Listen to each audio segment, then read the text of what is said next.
Hey, what's good, YouTube subscribers? How y'all doing tonight? It's your boy MG5 back again with another sports video. And tonight, y'all, we're going to be talking about boxing. We have a cool fight going on tomorrow night, Saturday night live in Dallas, Texas. It's going down. And it's a cool fight. You know what I mean? It's a cool fight. Real fight fans, real boxing fans, to me, it's a cool fight. And I believe to them, it might be a cool fight or they might not like this fight at all. But hey, if you're an MMA fan, this is a big fight for you. If you're new to boxing and you're just tuning in, you know what I mean? This is a big fight for you. And the fight that I'm talking about is Jake Paul versus Nate Diaz. Catch weight bout at 180, 10 rounds of boxing. It's going down tomorrow night, y'all. It's going down, man. And like I said, me, I'm a real boxing fan. So to me, this is a cool fight. It's something that I can tune into. Like, okay, cool. It's Saturday. We got a fight on. It's cool. It's not a big fight to me. And I believe, real boxing fans probably feel the same way, or they don't like this fight at all. But, if you're a real fan of Nate Diaz, this is a big fight. You're going to want to tune into this one. Same thing if you're a real true fan of Jake Paul, this is a big fight. And I know you're going to tune into this one. And if you're new to boxing, a new audience, you know what I'm saying? Y'all going to want to tune into this one, man. So y'all know how we do things around here. Got to give my thoughts, break it down, and give y'all my final fight predictions on Jake Paul versus Nate Diaz. Let's get into it, y'all. Let's get into it. Whew. Like I said, this is a cool fight. Looking at the fight, I feel like both fighters, I don't know, both fighters seem irritated a little bit. Like Nate Diaz seems a little bit irritated from all the disrespect that he's been getting. And I think Jake Paul, he seems a little bit irritated because, it's Nate Diaz. Nate Diaz, the way he talks, he start talking mess to you, or the way he is, he can irritate you. So, and probably the interviews too. I heard Nate Diaz just been getting up, leaving the interviews like, forget this. So that probably irritates Jake Paul. So I feel like both fighters are getting underneath each other's skins. We seen their bodyguards got into it yesterday on stage. You know what I mean? There was a big brawl. So, hey, it's heated right now between both camps. And, this is looking like a cool fight. You know what I'm saying? And real boxing fans probably don't like this one, but you got to give respect to Jake Paul because he is bringing a new audience to boxing. We can't sit here and act like that boxing delivers all the time. So when you have a guy like Jake Paul who's fighting celebrities, or he's bringing, MMA guys and fighting them, and he's entertaining, at the end of the day, man, it's all about entertaining. And when he's doing that, you got to give him respect. He's bringing in a new cast of fans, a new audience, new eyes, new viewers, all of that. So I respect that. But other than that, hey, it is what it is with Jake Paul. As far as him as a fighter or a boxer, I ain't really going to talk about that. But looking at this fight, it's kind of interesting because you have Jake Paul, who's 6-1 with 4 knockouts, and then you have Nate Diaz, who's making his professional debut. It's Jake Paul versus another MMA guy. Nate Diaz is a true mixed martial artist, and he's having a part of his game or a part of his craft taken away from him.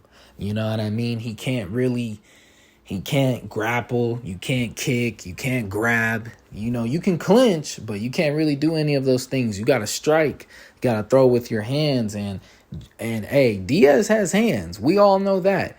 Diaz has hands, but, 5 rounds of MMA striking or whatever, an MMA fight is different from boxing. Boxing is different. And we're talking about boxing, 10 rounds of it. So I think it's a different ball game. And don't get me wrong, Nate Diaz is going to be in there doing his thing, but it's just a different ball game, man.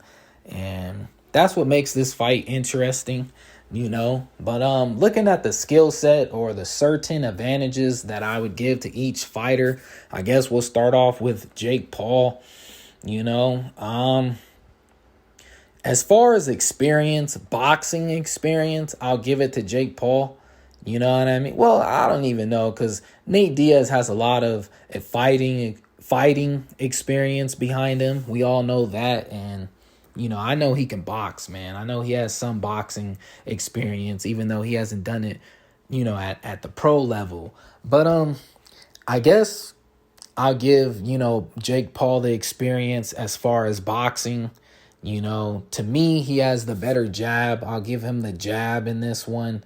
Being the natural, bigger, stronger guy, you know, I'll give him that. And the power, you know, we all know that Jake Paul will have the power advantage. And I'll give him the counter striking. You know, I do think as far as boxing, Jake Paul is a better counter puncher than Nate Diaz. As far as boxing, man, as far as boxing. So those are some of the advantages that I would give to Jake Paul. You know, I think his jab will be better. You know what I mean? I'll give him the jab advantage. I'll give him the power advantage, being the bigger, natural, stronger guy, and the counter punching. You know what I mean? And yeah, those are probably the only things that I would give to Jake Paul. You know, and if it comes to experience, not the fighting experience, but, you know, just boxing, you know what I mean? So, yeah, that's probably about it. You know, I don't really see Jake Paul walking down Nate Diaz. You know, he doesn't really walk people down. The only people I've seen him do that to was Nate Robinson and Ben Askren, two guys who cannot really strike or box. So I don't really see him doing that. Jake Paul, he kind of, you know, he fights in the mid-range where he keeps his distance on the outside. He fights behind that jab, and he kind of point fights, man, or he looks for that counter overhand right. You know, I do give him that. He does have that overhand right and that cross. He does have a big right hand, so I'll give him that. And he does try to counter punch with that and lure people into traps with the big right hand. So, you know, hey, you know, I'll give Jake Paul that. But as far as anything else, he kind of point fights, man. He keeps his distance, fights behind the jab, and he waits for his opponent to make a mistake. And the people who makes those mistakes are mostly MMA guys. You know what I mean? But let's talk about Nate Diaz. Some of the advantages that I would give to Nate Diaz, you know, just the overall fight experience, just being a dog, the killer instinct. You know, we all know that Diaz is a dog. But when it comes to boxing, it's kind of tough, man. I would give him the combinations. You know, I would give Nate Diaz the combinations. I think he has better combos than Jake Paul. Jake Paul doesn't really throw combos. You know, he throws single punches. And if he does throw combinations, it's like a 2 and a 3. You know what I mean? He doesn't really throw that many combos like that. He throws single punches, man. So I give the combinations to Nate Diaz. You know, I'll give him the killer instinct and the cardio. The cardio for sure, I'll give that to Nate Diaz. We've seen Jake Paul get tired, man. And this is a 10-round boxing fight. You know what I mean? This ain't no 8-rounder. So I've seen Jake Paul get tired in the 7th round, you know, the 8th round, stuff like that. So with that being said, if he gets tired in this one, that killer instinct will kick in for Nate Diaz, and he will put that cardio on that boy. You know what I mean? And another thing, you know, Nate Diaz, I'll give him the pace. You know, I'll give him the cardio, the pace, and the volume. You know what I mean? Like the volume of punches that Nate Diaz throws, you know, that could be a problem. You know what I'm saying? So I'll give him the killer instinct, being a dog, the combinations, the cardio, and the volume of punches. You know, that's the advantage that I would give to Nate Diaz. But as far as anything else, when it comes to boxing, I don't know, man. When it comes to the footwork and the movement, I don't know what Nate Diaz movement looks like in boxing because I've never seen him box before. So I don't know. He's going to have to cut off the ring and close the distance because Jake Paul is going to be fighting behind that jab, man. He ain't going to, I don't think Jake Paul's going to engage with Diaz unless he has him hurt. You know what I mean? I don't really see Paul doing that. I just see him keeping his distance, playing tag, and just trying to box, just to be honest, unless he lands a big shot, you know. I think Diaz is going to be the one that's going to get in Paul's face and make the fight happen type stuff, So we'll see. I think Nate Diaz has to control the rhythm and the pace of the fight, especially late if he wants to win. Now, my final prediction on this fight, I have Jake Paul by split decision. I believe he'll win this fight. Maybe both fighters will hit the canvas. Who knows?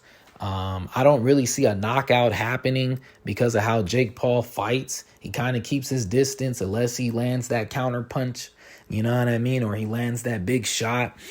I don't see him walking down Nate Diaz at all. Paul does get tired at the end of the rounds or the end of the fight. So I don't really see him picking things up either.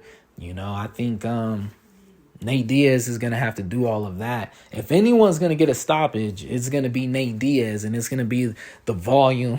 It's going to be them punches coming in from all different angles. You know what I mean? So we'll see.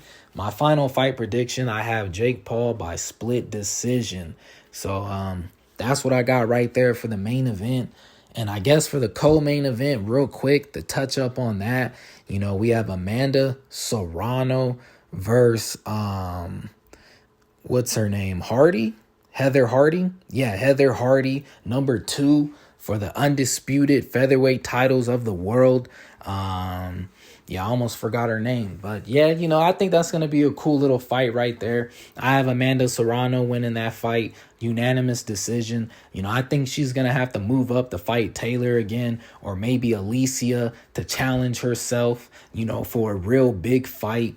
I think she's going to dominate her division, and I think she's going to do whatever she wants to Hardy in this fight. So I got Amanda Serrano on that one, y'all. But anyways, make sure y'all like, subscribe, comment. Let me know who y'all got between Diaz and Paul. And yes, sir, y'all. Yes, sir, y'all. Y'all stay up. And until next time, y'all.